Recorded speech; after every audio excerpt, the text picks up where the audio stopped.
네, 오늘 하나님 말씀 히브리서 4장 16절 말씀입니다. 히브리서 4장 16절 말씀 같이 한 절 말씀 우리가 교독하겠습니다. 시작. 그러므로 우리는 긍휼하심을 받고 때를 따라 돕는 은혜를 얻기 위하여 은혜의 보좌 앞에 담대히 나아갈 것이니라. 아멘. 우리가 정말 하나님과 더욱더 가까이 기도로 교제하고 싶은 것은 우리 모두의 갈망일 것입니다. 하지만 그게 잘 되지 않는 것이 문제입니다. 특별히 우리가 하나님께 기도로 가까이 가기를 원하는데 우리의 기도를 방해하는 그런 원수와 주적들이 있는데 바로 그 적이 무엇일까요? 우리가 기도하고 싶은데 기도하고 싶은 마음을 한순간에 포기하게 만드는 적이 무엇일까요? 첫 번째 적이 있습니다. 그것은 공로의식입니다. 저를 한번 따라해 주시면 감사하겠습니다. 기도할 때 공로의식을 조심합시다. 그러면 공로의식이 뭘까요? 나는 신실한 선교사도 아닌데 목사도 아닌데 내까지 게 기도하면 하나님이 들으시겠어? 이런 생각을 조금이라도 우리가 한다면 그것은 나의 마음속에 공로의식이 있는 것일 수 있습니다. 또 이런 마음들이 내가 기도를 하지 못하게 방해할 수 있습니다. 내가 영적으로 얼마나 게으른데 내가 정말 지난 한 주 동안 하루에 1분도 기도하지 못했잖아. 그런데 내가 기도하면 하나님이 들으시겠어? 내가 하나님을 멀리했기 때문에 하나님이 나의 기도를 들어주실 수가 없을 거야. 이게 공로의식입니다. 또 내가 정말 과거에 실수를 얼마나 많이 했는데 내가 하나님의 마음을 정말 많이 아프게 한 사람이기 때문에 내 기도를 하나님이 기뻐하실 수가 없어. 나같이 날라리 신자가 어떻게 기도를 해? 이런 마음들이 있는 것, 이런 것들이 공로의식일 수 있습니다. 우리 마음속에 하나님께 뭔가 쌓은 게 많아야지. 그리고 내가 선행을 했고 하나님과 정말 긴 시간 교제했어야지. 내가 주님을 위해서 뭔가 해드린 업적이 있어야지 하나님이 나의 기도를 받으시지. 그것은요 성경이 말하는 그런 정말 우리가 하나님께서 기도를 그런 사람의 기도를 받으신다는 그런 이유와 조건이 절대 아닌 것을 우리는 알아야 합니다. 하나님은요 연약한 우리 모습 그대로 나가는 것을 제일 기뻐하십니다. 즉 있는 모습 그대로 정말 내 자신을 완전히 풀어헤쳐서 나의 누추한 모습이라도 부족한 모습이라도 그대로 가져 나아가는 탕자와 같은 이런 마음 자세를 하나님이 가장 기뻐하신다는 것을 알아야 합니다. 목사님, 그게 과연 사실인가요? 사실이죠. 왜냐하면 예수님이 알려주셨거든요. 제자들이 기도를 어떻게 하는 겁니까? 라고 묻는 질문에 대하여 예수님이 이 비유로 말씀하셨습니다. 두 사람이 있다. 두 사람이 함께 기도하러 왔는데 한 사람은 세리고 그리고 또 한 사람은 바리새인이다. 바리새인이 이렇게 기도했다. 목을 꼿꼿이 세워서 하늘을 바라보면서 그는 이렇게 외치면서 기도했지. 하나님, 나보다 더 의로운 사람이 있으면 나와 보라고 하세요. 나는 11조도 헌금도 완벽하게 드렸습니다. 나는 매주 매일매일 기도했고 금식했고 성전에도 철저히 가서 안식일을 준수했습니다. 나는 의인입니다. 이렇게 말하는 바리새인이 있다. 하지만 또 한 사람이 왔는데 그는 죄가 많은 세리다. 그는 이렇게 기도했다. 하나님을 차마 볼 수가 없어서 엎드려서 자기의 얼굴을 땅에 대고 하나님, 나는 죄인이로소이다. 나를 불쌍히 여기소서. 너희들 한번 말해보아라. 여기 있는 자기를 의롭다고 하는 바리새인과 죄인이라고 말하면서 얼굴도 못 들고 있는 이 죄 많은 세리 중에서 누가 과연 하나님이 기뻐하시는 기도를 드렸는가? 과연 이 둘 중에서 누구의 기도를 하나님께서 기뻐 받으셨겠는가? 예수님께서는 분명히 하나님께서 기뻐하시는 기도가 이 세리의 기도라고 말씀하셨습니다. 이 모습은 무엇일까요? 그것은 공로로 하나님께 나가는 게 아니라는 거예요. 있는 모습 그대로 나아갈 때 하나님이 그 기도를 기뻐하신다는 겁니다. 오늘 내가 생각하기에 내가 기도를 할 수 있는 자격이 절대로 되지 않았다라고 생각하시는 분들이 계십니까? 이번 한 주처럼 하나님과 멀어진 적이 없었고, 그리고 정말 너무나 하나님께 죄송하고 부끄러운 죄를 지었고, 하지만 이런 상태, 상한 마음, 찢어진 마음이 정말 하나님께서 안아주고 싶어 하시는 마음입니다. 우리가 있는 모습 그대로 갈 때 하나님께서 우리를 영접해 주시고 기뻐해 주십니다. 우리가 이렇게 나갈 수 있는 이유는 무엇일까요? 바로 저와 여러분들의 신분 때문이죠. 우리가 지난 시간에 배웠지만 저와 여러분들은 왕 같은 제사장이죠. 하지만 그거보다 더 근본적인 신분이 있습니다. 바로 그것은 하나님 아버지 앞에 저와 여러분들이 자녀들이라는 것입니다. 성경에는 우리가 자녀의 신분을 갖았다는 말씀이 너무나 많이 나와 있습니다. 특별히 예수님이 말씀하셨죠. 제자들이 또 기도를 가르쳐 달라고 했을 때 주기도문을 가르쳐 주지 않습니까? 주기도문은 제자들도 성도들도 따라 기도하라는 기도문이에요. 근데 제일 처음에 어떻게 시작하죠? 하늘에 계신 우리 아버지시여, 아버지가 나옵니다. 이 아버지라고 하는 말은 우리 한국적인 그런 근엄한 아버지가 아니라 아빠라고 하는 말인데요. 아바라고 나와 있죠. 원어에 보게 되면요. 이것은 정말 어린 아이가 아빠를 향해서 너무나 좋아서 아빠 하고 달려가는 걸 말합니다. 너희는 아빠라고 외치면서 이렇게 기도해라. 바로 하나님이 우리 영혼의 아버지시고 우리가 하나님의 자녀라는 것을 의미하는 것이죠. 저로 한번 따라해 보세요. 나는 자녀이기 때문에 하나님께 있는 모습 그대로 나아갈 수 있습니다. 예. 우리는 기도할 때 내가 누구인가, 우리의 신분, 내가 하나님의 자녀라는 것을 알아야 합니다. 한번 생각해 보세요. 여기 두 아이가 지금 물에 빠져가지고 막 허우적대고 있어요. 근데 만약에 두 아이 중에서 두 아이 다 구하면 좋겠지만 한 아이밖에는 구할 수 없다고 생각을 해보세요. 그런데 한 아이는요 익사하기 직전인데 내 아이입니다. 정말 내 혈육의 아이고요. 또 한 아이는요 이웃집 아이입니다. 그런데 이웃집 아이는 정말 공부도 잘하고 반장이고 모든 부분에 있어서 모범생이에요. 장래도 촉망이 돼요. 근데 나의 자녀는 그렇지 않습니다.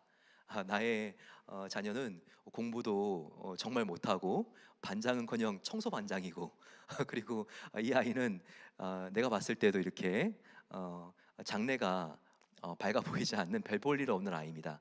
근데 막 둘이 지금 죽겠다고 허우적대고 있는데 한 명만 구할 수 있다면 여러분들 이웃집 아이 구하겠어요? 아무리 행실이 바르고 이 아이가 모범생이라도 이웃집 아이 구하겠어요? 물론 두 아이 다 구하면 좋겠지만 하나만 구하라면 우리는 나의 자녀를 구하겠죠. 이게 바로 하나님의 마음입니다. 우리가 아무리 부족하고 별 볼 일이 없고 하나님께 죄송하고 잘못한 일이 많아도 자녀가 부르짖으면요 하나님은 아버지시기 때문에 들으실 수밖에 없습니다. 바로 우리의 아버지시기 때문에 우리가 우리의 자녀의 신분을 생각한다면 우리는 하나님께 나아가 구할 수가 있다는 것이죠. 또한 우리가 공로 의식이 없어야 된다는 건 무엇이냐면 누군가의 도움을 통해서 나아갈 수 있는 게 아니라 우리가 하나님께 1대1로 우리가 홀로 하나님께 나아갈 수 있다는 겁니다. 내가 요즘 너무나 기도가 안 되는데 정말 나의 기도가 터지기 위해서 내가 기도원 좀 올라가서 용환 권사님 기도를 한번 받아야 되겠어. 어떤 선교사님이 오셔가지고 뭐 기도를 해주셔야지 나의 기도가 깊어지겠어. 그게 아니라는 거죠. 성경에서 기도가 깊어졌던 사람들, 기도의 대전환과 혁명이 일어났던 사람들, 그 사람들이 어떻게 기도가 뚫어지고 기도의 대로가 열렸습니까? 다 부족했지만 1대1로 하나님께 나아간 사람들이었습니다. 그들은 기대하지도 않았는데 1대1로 가난한 마음으로 나아갔더니 하나님께서 홀로 있는 그를 만나 주셨고 그의 슬럼프와 그의 낙심된 마음을 하나님께서 완전히 뒤바꿔 주었죠. 베델에서 하나님을 만난 야곱을 보십시오. 그도요 1대1로 하나님을 만났습니다. 나라가 너무나 어려운 상황 가운데 힘이 다 빠졌던 이사야, 그도 성전에서 1대1로 하나님이 만나 주신 것입니다. 아무런 희망이 없던 여인 한나, 하나님께서 바로 사무엘을 낳기 위해서 하나님께서 정말 이 한나를 개인적으로 만나 주시고 그의 흐르는 눈물을 닦아 주셨죠. 우리가 1대1로 하나님께 나올 수 있는 것, 바로 그것은 하나님은 우리를 공로식 때문이 아니라 그 마음의 중심을 보시고 하나님께서 그의 기도를 기뻐하시기 때문입니다. 두 번째로 우리가 기억해야 될 것은요, 우리는 행위가 아니라 오직 하나님의 은혜를 의지하여 나올 때 하나님은 그 사람의 이런 기도를 기뻐하신다는 겁니다. 수로보니게 여인을 한번 생각해 보시기 바랍니다. 예수님께서 수로보니게 여인의 딸을 고쳐달라고 하는 이 부탁을 처음에는 외면하시는 것 같습니다. 하지만 수로보니게 여인은 포기하지 않죠. 제가 이방인이라서 그렇게 말씀하십니까? 하지만 이방인이라도 주인상에 떨어진 부스러기를 개도 먹듯이 이방인도 하나님의 은혜의 부스러기를 받을 수 있는 거 아닙니까?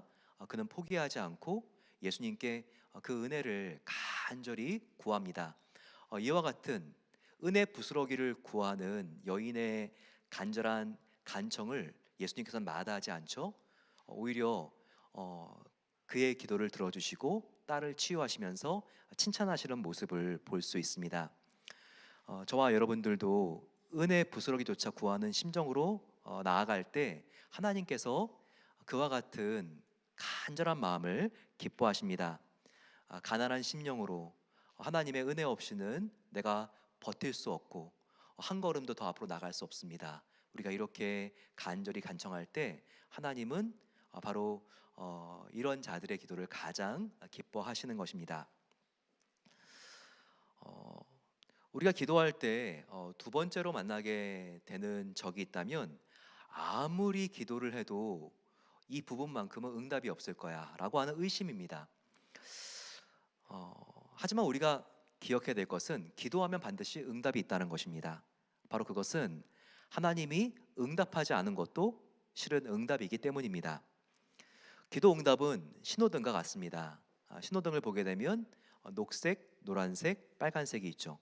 어떤 기도는 기도드리자마자 녹색이 뜹니다. 그린, 그래 바로 응답해 주마. 또 어떤 기도는 옐로우, 노란색이 뜨죠.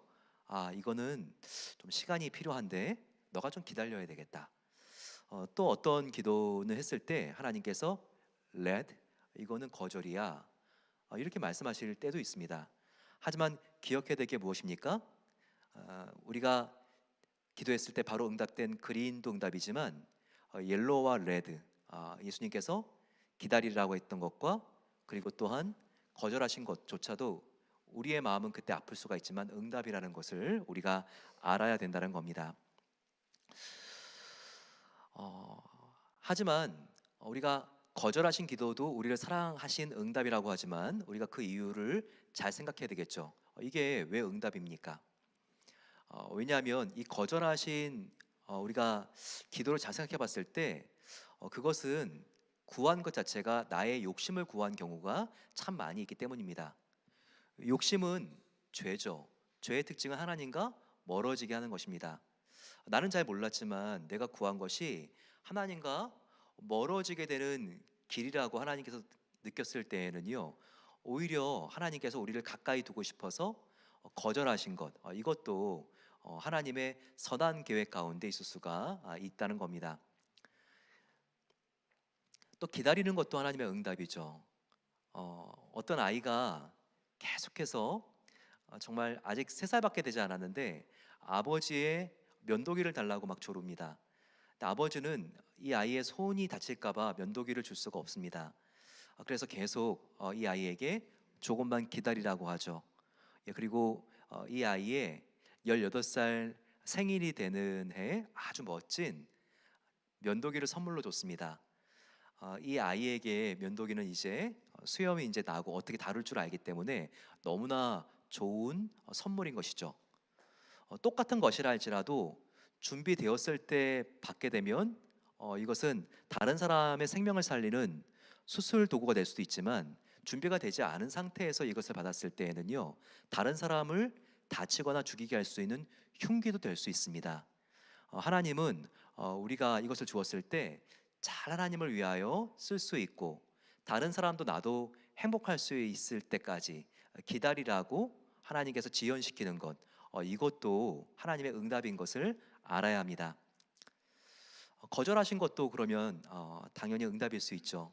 어떤 사람이 하나님께 복권에 당첨되게 해달라고 그렇게 기도합니다. 하나님이 계속해서 떨어뜨리는 거예요. 그래서 이렇게 나의 기도를 응답시켜 주지 않을 수가 있습니까? 그가 이렇게 하나님께 불만을 토했습니다.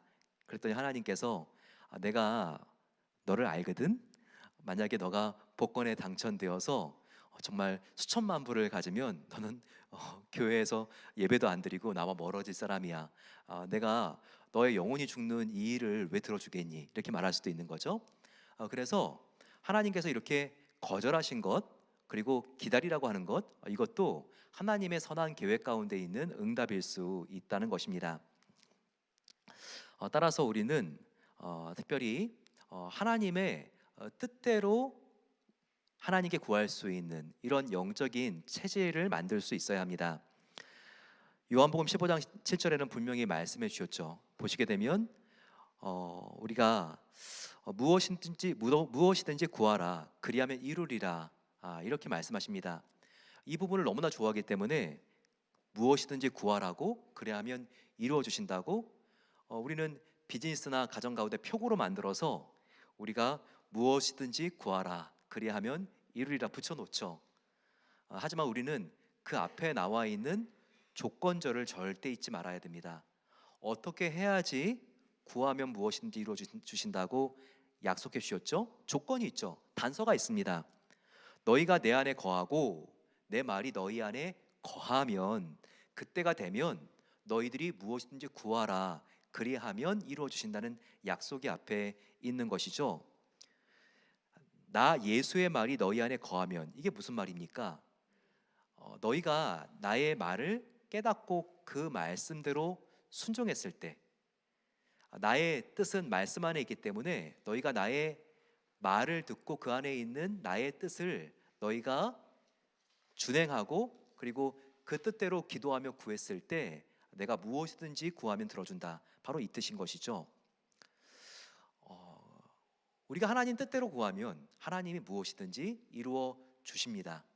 그럼 우리가 어떻게 구하는 게 하나님의 뜻대로 구하는 것일까요? 첫 번째는요, 성경 말씀이 나를 위한 하나님의 약속인 것을 믿고 그 약속을 의지하여 구할 때 하나님의 뜻대로 구한 것이 됩니다. 하나님의 뜻대로 구하는 것은 무엇이라고요? 하나님의 뜻은 말씀 안에 담겨 있기 때문에 이 말씀을 나를 향한 하나님의 약속으로 믿고 기도한다는 것입니다. 여러분, 그래요. 우리가 기도를 잘하려면 이게 중요합니다. 성경 안에 있는 모든 말씀이 하나님의 약속인 것을 믿어야 된다는 거예요. 성경을 구약 신약으로 우리가 말하죠. 바로 구약 신약도 이것도 옛 약속, 새 약속, 약속입니다. 우리 성경을 읽을 때 아브라함에게 했던 하나님의 말씀을 하나님이 아브라함에게 한 약속으로 믿어야 되고, 더 중요한 것은 아브라함에게 했던 말씀이고 약속이지만 바로 나에게, 지금 읽고 있는 묵상하고 있는 나에게 하나님께서 하신 말씀과 약속으로 우리는 믿을 수 있어야 된다는 겁니다. 하나님이 아브라함에게 하신 약속을, 그래, 나도 복의 근원이 되게 하실 것이라는 약속이구나, 내가 아멘으로 나에게 하시는 약속으로 취해야 된다는 거예요. 하나님께서 모세에게 너가 바로에게 간다 할지라도 너와 함께 하겠다라고 하는 약속을 바로 오늘 내가 그 어렵고 힘든 사람 앞에 섰을 때에도 함께 하겠다는 하나님의 약속으로 내가 붙잡아야 된다는 것입니다. 다니엘의 세 친구, 불 속에 들어갈 때도 내가 너와 함께하리라는 약속을, 내가 아무리 어려운 일을 당해도 하나님이 나와 함께 하실 것이라는 오늘날 지금 여기에서의 나를 향한 하나님의 약속으로 우리가 붙잡고 기도해야 된다는 거예요. 그래야지 우리의 기도가 깊어진다는 거예요. 하나님의 이 말씀, 약속을 붙잡고 하는 기도가 이게 정말 성숙한 기도라는 것이죠. 또한 우리가 어떻게 해야지 하나님의 뜻대로 구할 수 있습니까? 나의 뜻과 욕심보다는 하나님의 뜻, 즉 하나님의 필요와 관심을 위하여 우리가 구하는 것, 바로 이것이 하나님의 뜻대로 구하는 기도라는 것입니다. 마태복음 6장 33절 말씀에 분명히 나와 있죠. 예수님이 너희는 하나님 나라와 의를 구하라, 그리하면 이 모든 것을 너희에게 더하여 줄 것이라고 말씀하십니다. 하나님의 나라와 의가 뭐죠? 바로 하나님의 뜻입니다. 하나님 뜻대로 구하면 이 모든 것을 더해 주신다고 말씀하셨죠. 따라서 나의 생각대로 하는 기도가 아니라 우리가 말씀을 큐티를 통하여, 통독을 통하여 우리가 이 말씀을 붙잡고 이 말씀을 의지하여 하는 기도, 바로 그것이 하나님의 뜻을 우리가 항상 명중시키면서 하는 기도가 되고, 그리고 하나님 뜻대로 이렇게 기도했을 때, 말씀을 붙잡고 기도했을 때 하나님은 우리에게 말씀을 통하여 응답해 주시는 그 놀라운 기쁨과 은혜를 주신다는 것입니다. 자, 우리가 이렇게 하나님이 우리가 기도했을 때 응답해 주신다고 하는 약속을 함께 배웠습니다. 그럼 우리는 어떻게 기도해야 될까요? 우리는 부르짖어 기도해야 합니다. 부르짖는 것은 큰 소리로 육성으로 기도한다기보다, 이것도 물론 필요하지만 처절하리만큼 간절히 호소하는 절규를 말합니다. 이것은 무엇을 의미할까요? 마치 배고픈 사자가, 혹은 새끼를 잃어버린 사자가 정말 울부짖듯이 그렇게 기도하는 것을 말합니다. 이것은 대충 기도하는 게 아니고요, 기도할 때마다 우리가 하나님 앞에 간절히 드리는 이 기도를 의미한다는 겁니다. 이와 같은 간절한 부르짖는 기도, 하나님께서 주목하지 않으실 수가 없습니다. 이와 같은 기도를 통하여 나도 살고 우리의 가족도 살고 지금 내가 중보기도하는 모든 사람들이 살 수가 있는 것이죠. 그럼 우리가 이렇게 부르짖는 중보기도자가 되기 위하여 어떻게 해야지 간절히 부르짖는 기도를 드릴 수 있을까요?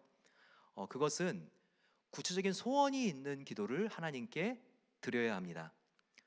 구체적인 소원이 있어야지 하나님께 부르짖는 기도가 이 안에서부터 터져 나온다는 거예요. 빌립보서 2장 13절을 보게 되면 소원에 대한 말씀이 나오죠. 너희 안에서 행하시는 이는 하나님이시니 자기의 기쁘신 뜻을 위하여 너희로 무엇 소원을 두고 행하게 하시나니. 하나님의 뜻을 이루기 위해서 우리의 기도를 사용하시는데, 우리 기도 안에 있는 소원을 하나님께서 두고 사용하신다는 거예요. 특별히 E.M. 바운즈는 이렇게 말합니다. 소원은 기도에 열정을 준다. 기도의 연료는 소원이라는 겁니다. 강한 열망이 강한 기도를 만들어낸다. 기도를 소홀히 하는 것은 영적인 갈망이 죽었다고 하는 무시무시한 징후다. 소원이 없는 진지한 기도는 있을 수가 없다라고 말합니다. 하나님께 부르짖는 기도를 드린 사람들은 다 소원이 있었어요. 아브라함이 하나님께 절규하며 기도했을 때 바로 그것은 소돔과 고모라가 멸망할 때였는데요, 조카 롯을 살려내려고 하는 소원이 있었습니다. 정말 한나에게는 아기를 자기가 낳고 싶은 소원이 있었습니다. 나아만 장군에게는 병이 낫기를 원하는 소원이 있었어요. 르헤미야에게는 고국으로 돌아가서 성벽을 재건하고 싶은 소원이 있었습니다. 과연 저와 여러분들의 소원은 무엇입니까? 그리고 그 소원을 향한 온도는 얼마나 뜨겁습니까? 만약에 예수님께서 오늘 이 자리에 나와서 너의 소원이 무엇이냐 라고 물어봤을 때 소경 바디메오처럼 내가 눈뜨기를 원하나이다, 이렇게 구체적으로 예수님께 부르짖을 수 있는 소원이 준비되어 있습니까?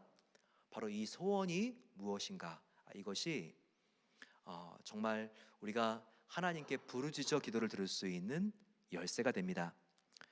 두 번째, 우리가 하나님 앞에 나아가 부르짖는 기도를 듣기 위해서는요, 나의 기도를 듣고 계신 하나님의 선한 성품, 사랑의 성품을 확신할 수 있어야 합니다. 즉 하나님은 정말 우리의 기도를 응답하시는 것을 기뻐하시는 하나님이세요. 그 하나님을 우리가 믿고 구할 때 하나님께서는 그 기도를 하나님의 선한 계획 가운데 하나님의 시간에 반드시 응답해 주십니다. 때때로 우리가 소원을 구하려고 하면 주저될 때가 있습니다. 이거 내가 나의 소원이지만 너무 나의 욕심 아니야? 하지만 저와 여러분들의 이 욕심을 우리가 생각했을 때 하나님께서 나의 필요에 대하여도 결코 인색하신 하나님이 아니라는 것을 알아야 합니다. 왜냐하면 예수님께서 말씀하셨습니다. 너희가 매일매일 이렇게 기도하는데 너희들의 일용할 양식을 위해서 구하라. 바로 하나님은 우리가 필요한 것을 우리가 기도하지 않고 그냥 당연히 우리에게 일어나는 일이나 주어지는 일이나 우연히 베풀어지는 일이 아니라 하나님께 일용할 양식도 구해서 얻는 것을 정말 하나님께서는 기뻐하시고 기대하십니다. 따라서 나의 필요한 것, 일용할 양식을 구하는 것 절대로 이것이 욕심이 아닙니다. 하지만 우리가 이런 것을 구할 때 이 자체를 구하는 것으로 끝나는 게 아니라 하나님, 나의 이 필요를 통해서 이 필요가 채워짐을 통하여 하나님께서 영광 받으시기를 원합니다. 이렇게 나의 필요 일용할 양식을 하나님의 영광으로 승화시키는 이런 기도의 습관을 갖는 게 참 중요합니다. 이런 모범이 되는 사람이 누굴까요? 저는 히스기야 왕이라고 생각을 합니다. 히스기야의 왕의 가장 지금 절박한 일은 사네드립이라고 하는 아수르 왕이 침공을 했습니다. 그래서 자기와 자기 민족을 모욕하는 그와 같은 편지를 보냈죠. 자기는 살아야 됩니다. 이게 자기의 소원입니다. 그런데 그가 하나님께 살려달라고만 기도했나요? 내가 포위를 당했는데 하나님께서 정말 이 포위를 풀어주시고 저 사네립 왕의 모독으로부터 나를 살려주십시오 라고만 그가 하나님께 기도했나요? 그게 아니죠. 그의 일용할 양식, 필요를 통해서 하나님의 영광으로 승화시켰습니다. 그는 이렇게 기도하죠. 하나님, 나와 나의 민족을 살려주심으로써 하나님은 없고 다른 민족의 우상과 똑같은 돌과 나무라고 외치고 있는 저 파렴치한 사네립이 정말 하나님이 우리 약속을 살려주심으로써 하나님이 살아계신 하나님이시고 하나님께서 이 온 땅과 우주를 다스리는 하나님인 것을 고백할 수밖에 없게끔 하나님께서 우리를 살려주심으로 영광을 받아주십시오. 이렇게 그가 기도하지 않습니까? 우리가 그렇게 기도할 수 있어야 합니다. 하나님, 나의 자녀 이 방황으로부터 하나님께서 해방시켜 주셔야 됩니다. 그래서 결국 정말 나의 자녀를 회복시켜 주신 하나님께서 다른 사람들이 이것을 보면서 역시 하나님은 살아계시구나, 하나님께서 영광 받으시길 원합니다. 하나님, 너무나 요즘 나의 직장이 아슬아슬합니다. 나의 매상이 불확실합니다. 하지만 나는 하나님께 모든 것을 맡기며 하나님께 부르짖고 아버지 하나님께서 주시는 그 은혜대로 하루하루 최선을 다하려고 합니다. 하나님, 나의 정말 나의 기업과 나의 정말 이 사업의 회복을 통해서 하나님이 살아계신 하나님이라는 것을 나를 보고 있는 사람들이 함께 정말 고백하면서 영광을 받으시기를 간절히 소망합니다. 우리가 이렇게 기도하는 것, 이것이 정말 하나님께서 우리의 필요를 아랬을 때 이것이 하나님의 영광을 올려드림으로써 하나님께서 정말 기쁘시게 응답하는 기도의 모습이 된다는 겁니다. 마지막으로 내일은 성령 강림절인데요. 우리가 간절히 성령 충만을 구할 때 이것이 하나님의 뜻을 구하는 기도, 하나님의 응답이 있는 기도의 열쇠가 된다는 것을 알아야 합니다. 우리가 정말로 알아야 될 것, 고백해야 될 것은요, 성령으로 내가 충만해지면 모든 기도가 응답된다는 것입니다. 우리가 어떤 기도가 응답되어야 될까? 오늘 정말 구체적으로 여러 가지를 배웠는데요. 이거 하나만 기억하면 돼요. 우리의 기도가 응답되기 위해서는 한 가지만 되면 돼요. 성령 충만하면. 이제까지 우리가 배운 것은 다 성령 충만해지는 방법을 배운 거예요. 그래서 성령 충만해지는 이 한 가지만 우리가 하나님 앞에 제대로 할 수 있으면 기도가 응답되어진다는 것을 알아야 합니다. 왜냐하면요, 내 안에 성령님이 충만해지면 내 안에 욕심과 자아가 충만한 것이 아니라 내 안에 성령님으로 충만해지면 관점이 바뀝니다. 관점이 바뀌기 때문에 그때부터는요, 문제를 올려다보는 게 아니라 문제를 내려다보게 됩니다. 그때부터는요, 이제 문제를 내려다보기 때문에 문제가 아니라 문제가 문제시 되지가 않습니다. 내가 기도했을 때 하나님이 그 문제를 해결해 주시는 방법은 두 가지예요. 그 문제를 정말 하나님께서 예수님의 정말 죽었을 때 그 입구를 막고 있었던 돌처럼 하나님께서 그 문제를 완전히 그냥 굴러가게 하시던지 해결시켜 주시던지, 아니면 나를 바꾸셔서 그 문제를 해결하게 하십니다.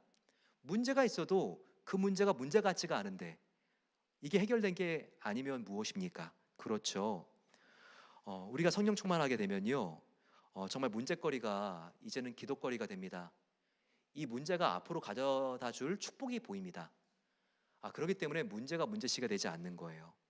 따라서 우리가 기도가 응답되기 위해서 가장 필요한 것은 성령 충만인 것을 알고, 우리가 성령 충만을 사모할 때 그 어떤 기도도 하나님 뜻대로 드리는 기도가 되고, 그리고 이 기도가 응답받는 것입니다. 예수님께서 정말 중요하기 때문에 약속하신 게 있는데요, 그것은 너희들이 나의 뜻을 구하면 내가 응답할 것이다. 근데 나의 가장 기뻐하는 뜻이 무엇인 줄 아니? 나의 가장 기뻐하는 뜻은 너희가 성령을 받는 거야. 나의 영 성령으로 충만해지는 거야. 이것을 말씀하셨습니다. 바로 그 증거가 누가복음 11장 13절이죠. 같이 한번 오늘 프린트의 마지막 절인데요, 읽어보겠습니다. 시작. 너희가 악할지라도 너희 자녀에게 좋은 것들을 줄 알거든 하물며 하늘에 계신 아버지께서 구하는 사람에게 성령을 주시지 않겠느냐. 정말 성령을 구하는 자에게 내가 아낌없이 성령을 부어준다. 이렇게 성령을 받았을 때 우리는 하나님이 기뻐하시는 그 뜻대로 구하는 기도를 드리게 되고, 그리고 그 뜻대로 구하는 기도마다 응답받는 것입니다. 이 시간 저희도 함께 이 시간 하나님께 나아가 이 약속을 의지하여, 말씀을 의지하는 게 약속을 의지하는 건데, 같이 저희들 찬송하며 기도하겠습니다. 구하는 자에게 성령을 주지 않겠느냐. 우리가 성령을 구할 때 성령 충만을 주신다고 약속해 주셨습니다.